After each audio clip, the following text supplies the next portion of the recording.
اگر آپ کسی پہ ہنسیں گے تو آپ پر بھی ہنسا جائے گا۔ عربی کے ایک مقولہ ہے، من داہی کا دہی کا، جو کسی پر ہنستا ہے اس پر ہنسا جاتا ہے۔ اگر آپ کسی کی تذلیل میں حصہ ڈالیں گے تو کل کو کوئی آپ کو ذلیل کرنے میں حصہ ڈالے گا۔ اگر آپ کسی کا مذاق اڑائیں گے تو کل کو کوئی آپ کا مذاق اڑائے گا۔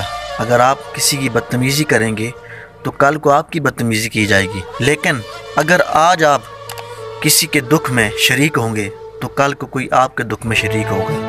اگر آج آپ کسی کا سہارا بنیں گے تو کل جب آپ کو سہارے کی ضرورت ہوگی تو کوئی آپ کا سہارا بنے گا۔ اگر آج آپ کسی کی مدد کریں گے تو کل کو جب آپ کو مدد کی ضرورت ہوگی تو آپ کی مدد کرنے کے لیے کوئی سر فہرست نظر آئے گا۔ اگر آج آپ کسی کا احترام کریں گے تو کل کو آپ کا احترام کیا جائے گا۔ اگر آج آپ کسی کو حقیر سمجھیں گے تو کل کو آپ کو حقیر سمجھا جائے گا۔ نبی اکرم صلی اللہ علیہ وسلم کا خطبہ حجۃ الوداع پڑھیے۔ آقا علیہ السلام نے فرمایا کہ کسی گورے کو کالے پر اور کسی عربی کو اجمی پر کوئی فخر نہیں ہے، سب برابر ہیں۔ تو آئیے رنگ، نسل، قبیلہ، خاندان، قوم کو بالائے طاق رکھتے ہوئے ایک پرامن اور باوقار معاشرے کی بنیاد رکھتے ہیں، جس میں بے سہارا لوگوں کا سہارا بنا جا سکے اور غریبوں کی مدد کی جا سکے، آقا علیہ السلام کی دکھیاری امت کے دکھوں کا مداوع کیا جا سکے۔